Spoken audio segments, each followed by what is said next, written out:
Hi Charles, so I'm Kat. I'm going to be your social worker today.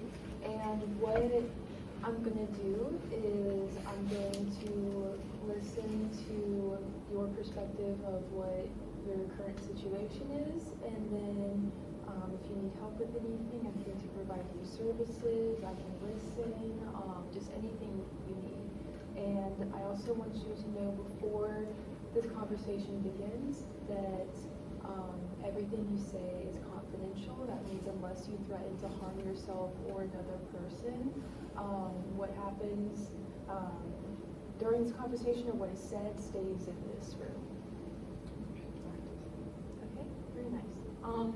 So what brings you into hospice?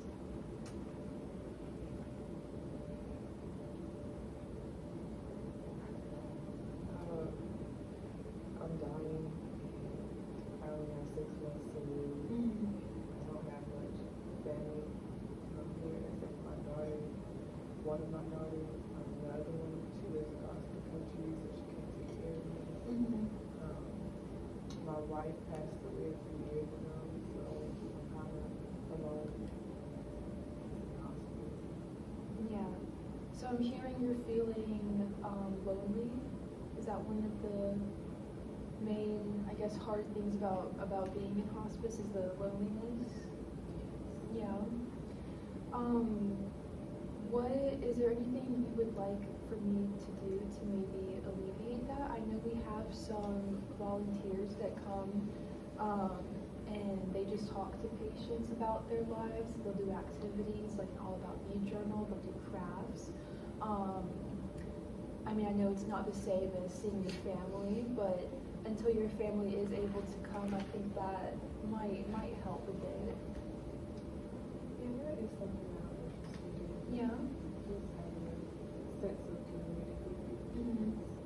Beginning of doing, because I can't walk or anything, so Yeah. it's very hard to get out and make friends. Yeah, I can imagine how that would be difficult. But yeah, I can talk to the volunteer coordinator at the hospice center and see if we can find someone that is a good match for you. And what about, I guess, your hobbies, maybe your like spiritual life?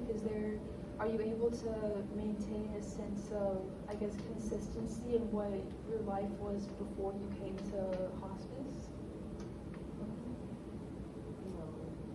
Before I used to golf a lot as a hobby, but now I can't walk, so it's like very hard to golf. So that was really my main go-to. I would also, I have a couple grandkids, but we live with my other daughter across the country, so I would go visit them a lot. Yeah. So I don't get to see them as often, and that was like my way of, hanging out with them and just going there every other month or so. I don't go to church.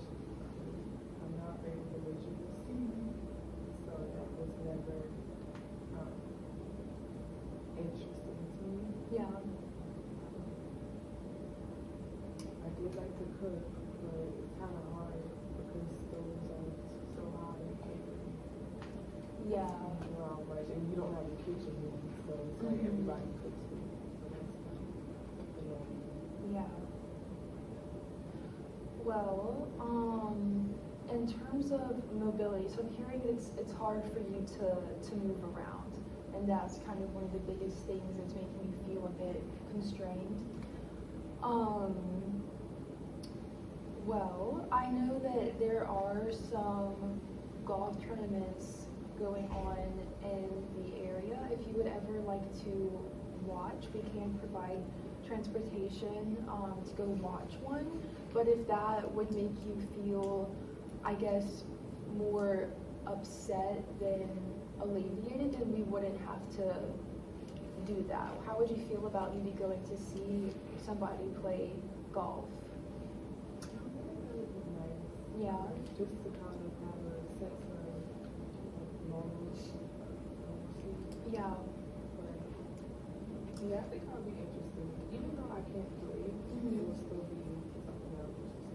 Yeah, it'd be nice to get out and be outside and maybe talk to some other people who played golf when they were younger. I think they even have like a mentorship program. So if you ever wanted to mentor like a collegiate golf player or high school, I know they have programs for that if you would be interested. I think I would be interested, actually. Yeah. So I would like to know more. Okay. Well, I can also talk to the mentorship coordinator and see if we can get something figured out. And then you said that you don't really have like a religion or spirituality. So what do you like to do in terms of hobbies? Well, I don't have any hobbies anymore. Yeah. It was just the baking and cooking and golfing. Yeah. Well, I think you're right. There's not really a kitchen here. Most of the food is like imported, but I think they do some, like especially for the holidays, they make like gingerbread houses or Christmas cookies. But I know that's not really the same, but it's still kind of a similar activity. Would that be something that you would be interested in? Sure. Yeah. It's not the same. Like it's Yeah. a start. Yeah. Yeah. And I think even though it's not the same, it may allow you to kind of meet some people in the center and meet some people who also may have liked baking or cooking and to bond over that. I think that would be nice. Yeah. And how are you doing with, I guess in terms of grief and transition, how has that been feeling? I know you mentioned not being able to see your family's been really hard and the passing of your wife, and also coming into the center, I mean on top of that, that's a really big transition. So how are you feeling about all of that? As far as my wife goes, Mm-hmm. it's been like 4 years now, so Yeah. I haven't gotten over it, but I'm more so accepting it. Mhm. She's gone. Accepting. Not move on, but just continue life like it. Yeah. But it is hard with my kids because I talk to her, but it's not the same as seeing her. Mhm. She lives across the country, and it's a lot to book flights for her and her family to come. So I think that's more so difficult than my wife has because I just not, my daughter is alive, so Right. it's graceful. Yeah. Do you have an iPhone or do you have a flip phone? A flip phone? So one thing we could do is provide you with an iPhone, and on that there is an app.